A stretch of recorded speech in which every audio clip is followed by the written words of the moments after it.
Sometimes the people you love most are the ones who make you question what you've really given them. Have you ever felt that way? Tell me your story. The church was packed, more than 150 people all gathered for the baptism of my grandson. The place was buzzing with excitement, with laughter conversation, and clinking glasses as the event unfolded. Over $20,000 went into this day into the venue, the catering, the decorations. The money didn't bother me. What bothered me was how little it seemed to matter. I stood there just outside the door, watching my daughter Lauren standing between me and the rest of the world. She looked at me coldly, the smile on her face barely hiding the distance between us. "Dad, you don't belong here." The words cut deep. A step forward froze mid-air, and whatever response might have formed evaporated. Pretending I hadn't heard her wasn't an option. The sting landed too cleanly. Nothing useful came to mind anyway, nothing that could stitch together what had just split open. The church behind me felt like another world entirely by the time the car door slammed shut. 15 minutes drifted by before the phone vibrated in my hand. The absurdity of it all hit, then the money poured into that event, the time, the effort. None of it had ever been about the display. It was about being recognized as part of the family. Yet all that remained was an empty chair and a reminder of where I stood nowhere. The coordinator answered on the first ring. "Hello?" No words came at first, just the sight of cars lined along the street blurred through the windshield. "Cancel it" came out eventually. A pause. "Cancel what? The event, the catering, everything. It's over." A breath on the other end. "But..." "No." The word left almost on its own. "It's done." The call ended without another exchange. The garage door was closed, and the soft hum of the engine was the only sound I could hear. Every part of me wanted to pick up the phone and call her. "Lauren, tell her it was all a mistake. Tell her to come back, that we could fix it." But I knew I wouldn't. Then the phone rang. Adam. No need to check the screen to know it was him. His voice burst through the line, sharp and livid. "Michael, you've gone too far this time. You think you can just pull that stunt and walk away?" Every word hit like a blade. "You'll pay for this. We'll take you to court if we have to. I'll have you declared unfit to manage your own finances, and then we'll take control. Your money, your house, everything." Hearing that from him knocked the air out of me. This wasn't anger anymore. It was a threat. Saying nothing only enraged him further. "You think I'm kidding?" he snapped. "You're going to regret this." The call dropped. Sitting there in the car, the weight of it all pressed down until breathing felt like work. Eventually, the door opened more out of instinct than clarity. Fresh air didn't help much, but staying still would have been worse. Rosa stood inside the garage waiting by the workbench. Years of friendship had taught her to read people quickly, and tonight her eyes caught everything. "Hey," she said gently. "You okay?" The question lodged in my throat. Explaining the call felt impossible. She didn't push, just wiped down the bench, giving space without making the silence heavier. "It's not right" finally slipped out. The words carried more weight than expected. Spent so long trying to be a good father, trying to hold everything together. And now Rosa cut in. "It's not your fault, Michael." A small shake of the head followed. "Doesn't feel that way. Raised her, gave her everything. And suddenly I'm the one getting pushed out. Treated like the problem. All I've ever done is try to help." She set the rag aside, meeting my eyes. Something in her expression softened the tightness in my chest. "You've done more than help. But you can't force people to see what they refuse to see." Frustration thickened my voice. "I don't know where I went wrong. Lauren's my daughter, she should be here. She should want to be part of this. Instead, she just cuts me out." You're hurting, Rosa said. And you're right to be. But you can't let that pain push you toward something you'll regret. Step back. Breathe. Letting her words settle took effort. They made sense, but acceptance never came instantly. And what happens now? The question lingered heavier than intended. Rosa held my gaze. Now you figure out what you want, not out of anger, out of truth. Silence stretched between us. The phone rang just after hanging up with Rosa, the sound too sharp for the quiet garage. The number was unfamiliar, but something in my gut said to answer. Michael, a calm but urgent voice, asked, "This is Jack. You don't know me well, but I've been keeping tabs on something for you." Jack. A name from another life. A private investigator who once pulled me out of a business mess years ago. A man who owed me a favor, though I never expected it to resurface like this. "I'm listening," I said, steadying my breath. "It's about Adam and Lauren," he continued. "They've got a plan. A dangerous one. They're trying to have you declared unfit to manage your own affairs. They've already hired people." The words hit like a punch to the sternum. "What people?" My jaw tightened. "Individuals pretending to be medical staff," Jack said. "Their goal is to get you in for a psychiatric evaluation. Once you're committed, they'll gain control of everything house finances, all of it." The garage seemed to tilt for a moment. Adam's threat suddenly made sense. Lauren's distance did too. They weren't pushing me out. They were planning to erase me entirely. "You've got to be kidding," slipped out before I could stop it. Jack's tone sharpened. "This is real. Act fast. They're covering their tracks well. Get ahead of them before they make their move." A brief silence followed. "Then I can't get more involved without risking exposure. But I'll stay reachable if you need information." The call ended abruptly, leaving me staring at the phone as my pulse hammered. This wasn't about strained family ties anymore. This was survival. The police were my first call. Fingers trembled, dialing the number. 911, what's your emergency? They're planning to have me committed," I said, frustration spilling through. "They want control of my assets. I need help right now." A pause. "Sir, unless you can provide evidence of a crime, we can't intervene immediately." My blood ran hot. "I'm telling you, they're sending people to my house. There's a plot in motion. We'll dispatch an officer to check. You'll need to file a report when you have more information." That was all. No urgency. No real protection. Pacing the garage, I searched for a strategy, some foothold to keep from slipping into the trap Adam had set. The phone rang again. Michael, Adam said, voice dripping with false civility. "You really think you can get away with this? We're done letting you control things." Silence stretched before I answered. "Do you understand what you're doing? You're not just coming after me. You're tearing this family apart." A humorless scoff came through the line. "Family. You forfeited that the moment you started playing the martyr.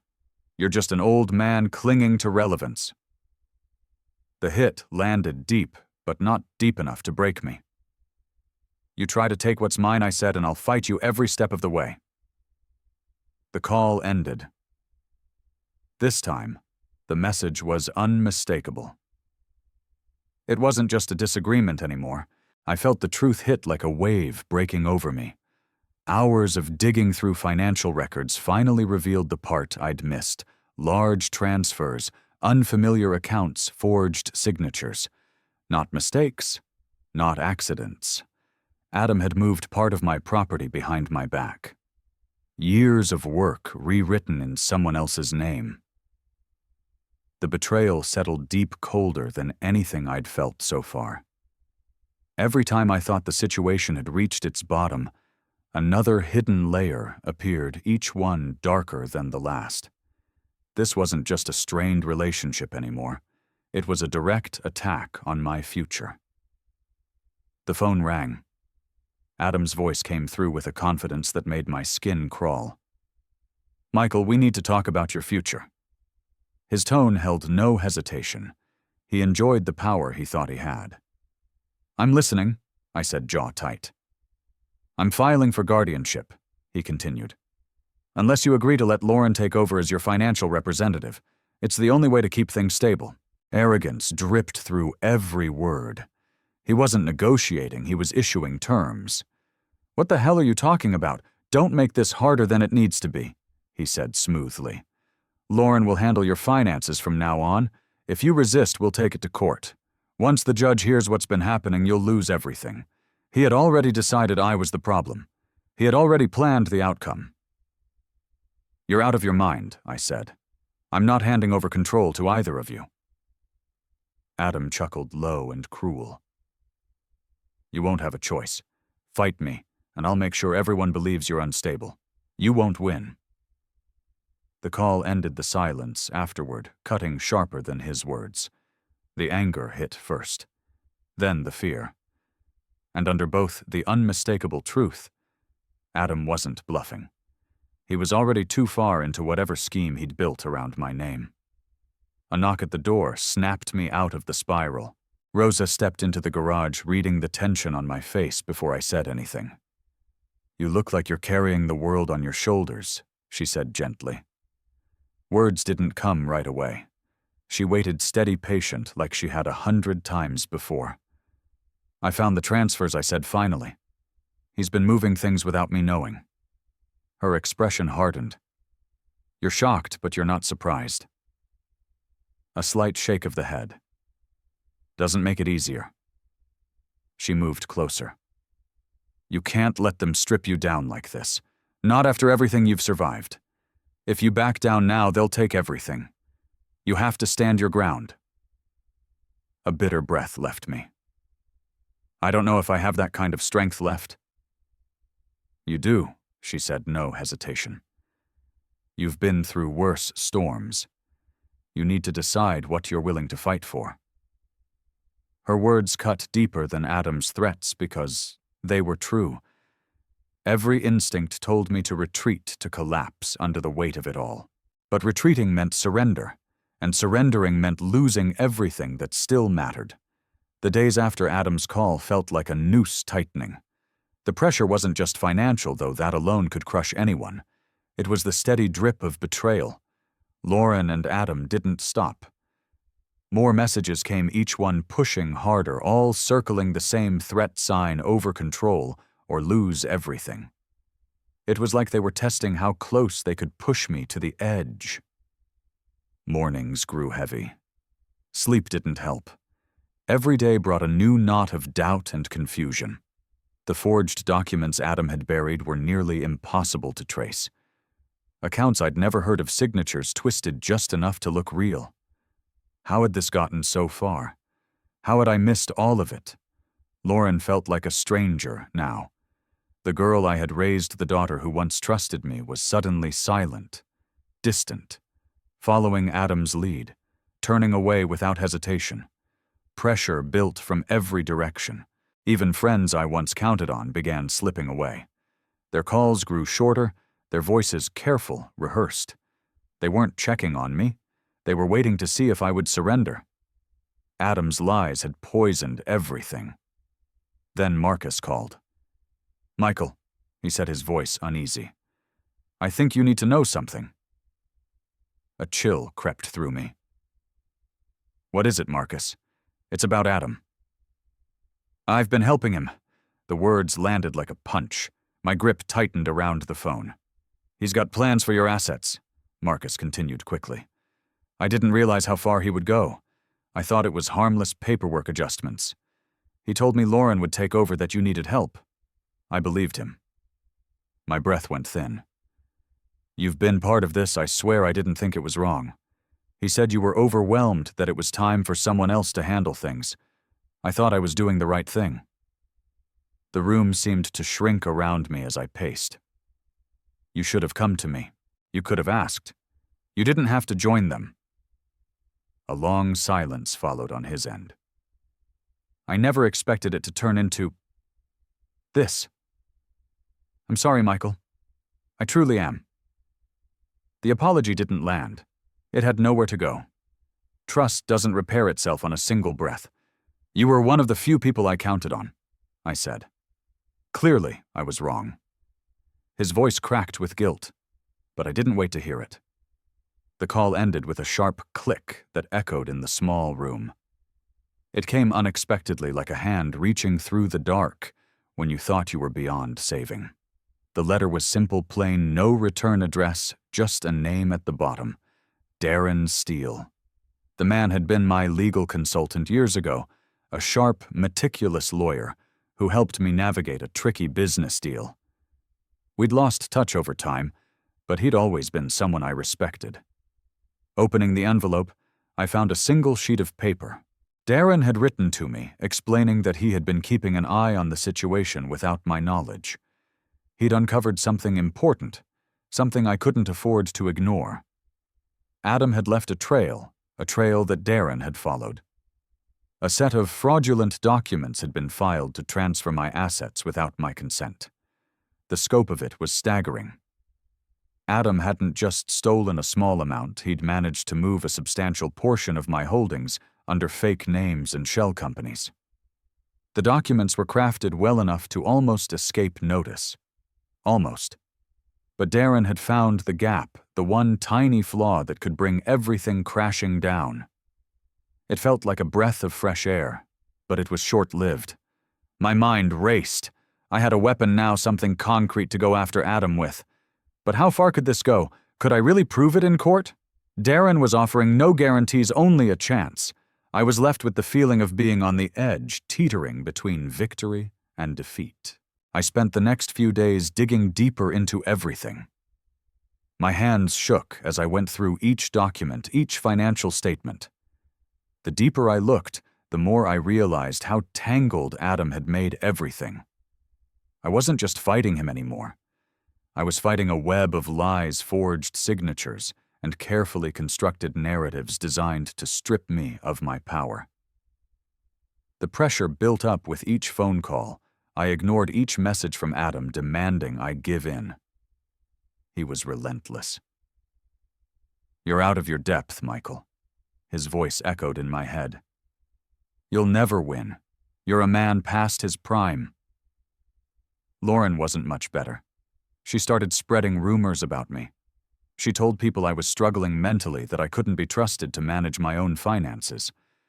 It was as if she was trying to break me before the truth even had a chance to come out. I had once trusted her. Now I could feel her turning away from me, pulling deeper into Adam's grasp. She wasn't just complicit. She was an active participant in this betrayal. The thought stung more than I cared to admit. But as the walls seemed to close in, I refused to give up. It wasn't just my assets at stake anymore. It was my dignity, my integrity. It was the man I used to be, the man who had worked tirelessly for everything he had now, facing the slow erosion of all he had built. But it wasn't enough. No matter how hard I fought, no matter how many doors I knocked on, nothing changed. The more I tried to resist, the more isolated I became. Friends, people I had known for years began to take Adam's side. They avoided me, whispered behind my back. It wasn't just Adam's manipulation. It was the fact that in their eyes I had become the villain. I felt it every time I walked into a room. The weight of judgment pressing down. I started to wonder if I was just fighting a losing battle. Maybe they were right. Maybe I had failed. Then it came. I was sitting at my desk, the paperwork scattered in front of me, when I saw the name on the screen. It was Marcus. The same friend who had once been my ally, now the same man who had helped Adam in the shadows. My breath caught in my chest. Michael, his voice was strained, full of regret. But there was something else, too. You need to know something. I waited. What now? Marcus, I'm sorry, he said, his words spilling out in a rush. I didn't mean for it to go this far. I thought I was helping at first. Adam, he got to me, told me things I wanted to hear. He said you weren't capable, that it was better for everyone if Lauren took over. My heart sank. Of course. I had known something was off. How could I not have seen it before you're telling me you helped him? My voice was colder than I meant it to be. You were part of this plan all along. I didn't see the big picture, Marcus confessed. I thought it was harmless, just handling a few things. But now, I see what this is. I see what he's done to you. Michael, I swear I never meant to hurt you. You've hurt me more than you know. I said my words laced with disappointment. You should have known better. We've been through so much together. And you... I know, Marcus cut in, voice trembling. I can't take it back. But I'm telling you now, Adam's not just playing games anymore. He's serious about this. I ended the call abruptly, the weight of it all suffocating me. The garage felt colder than it ever had, even with the engine humming in the background. I sat behind the wheel, staring into the dim, flickering light overhead, as thoughts churned like a storm I couldn't silence. Betrayal, manipulation, weeks of pressure, everything had built into a weight that nearly pinned me to the seat. Something shifted inside me that night. The regret, the second-guessing, the questions about where things went wrong, all of it had blended into one sharp truth: this couldn't go on. Adam and Lauren weren't just chipping away at my life anymore. They were trying to erase it, and if I didn't act now, they'd succeed. I reached for the phone and dialed a number I hadn't touched in years, Darren Steele. Trusted legal counsel back in the days when business battles were the only wars I ever fought. Michael Darren said when he picked up. Long time. What's going on? I need your help. It's Adam. I've got some evidence, but I need someone who knows how to use it. A short pause. Then send everything. I'll handle it. I hung up and sifted through the documents I'd been collecting in secret. The forged signatures, the hidden transfers, the records Adam never expected me to find. It wasn't a complete picture, but it was enough to break open the truth. The following days blurred together. Darren's team dissected every page, digging through financial trails that Adam assumed were buried. Each call from Darren was another small push forward. Each discovery made the fog in my head a little clearer. The fear remained, but now there was momentum, purpose. Adam and Lauren, meanwhile, kept sending threats, pushing harder than ever. Confidence practically oozed from their messages. They thought they still had the upper hand. They had no idea a storm was building behind them. Then came the call. We've got him, Darren said. Clear evidence of fraud. Forged documents, illegal transfers, misappropriation, everything. We're taking it to court. A breath escaped without meaning to. You're certain 100%. But be ready. This will get ugly. The next morning I walked into the courtroom. Adam and Lauren sat in the front row wearing the same smug, brittle confidence they'd had for weeks. They didn't realize they were already standing in the middle of their own downfall. The case unfolded piece by piece. Darren laid out every forged page, every transfer, every lie. Watching the judge flip through the evidence was like watching the ground tilt beneath Adam's feet. His confidence cracked first, then his composure. Lauren's face tightened, her denial collapsing with every word Darren spoke. By midday, the verdict was inevitable. Fraud, misappropriation, intent to deceive. Their confidence disintegrated. Their plan was dead. When the judge delivered the final ruling, it didn't feel like victory. It felt like release, like years of weight had finally slid off my shoulders. I wasn't triumphant, just tired. Tired, but standing. I stood in the empty garage, the tools around me silent, as if they understood the weight of the last few months. The fight, the chaos, the betrayal, none of it felt as sharp as before, but the wounds were still fresh. Fear had ruled me for so long, fear of losing my family, my reputation, my place in the world. Yet here I was, no longer the man I used to be. Not broken, not defeated, just changed. The dread of being betrayed by the people closest to me had once colored every choice I made. It was a heavy, choking kind of fear. But somewhere along the way, a truth settled in love isn't sacrificing everything until nothing of yourself is left. Love, real love, is protecting what matters, including your own dignity. And sometimes that means stepping back, keeping distance even when it hurts. Lauren crossed a line she could never return from. What she did with Adam wasn't something I could forgive, not because forgiveness was impossible, but because forgiving her would mean abandoning myself. It would mean pretending her actions didn't cost me everything. Forgiveness wasn't justice. It wasn't healing. It would have been surrender. The court case went exactly the way Darren predicted. Adam and Lauren's lies were exposed piece by piece. Every forged signature, every hidden transfer, every attempt to twist the truth into something convenient. There were no more excuses, no more masks. The judge saw straight through their manipulations, and the consequences landed hard. Lauren lost everything she had tried so desperately to take. But her downfall wasn't what gave me peace. It wasn't vindication or triumph. It was simply the end of a story I had never wanted to be part of. The days that followed were quiet. No celebrations, no sense of winning, just clarity. The weight that had been crushing me for months was gone, and in the empty space it left behind, something steadier began to grow. I had survived. That was enough. Lauren didn't reach out after the trial. I didn't either. Anger no longer held me back, understanding did. Our relationship, at least the version of it I'd held onto for years, had ended. There was no fixing it.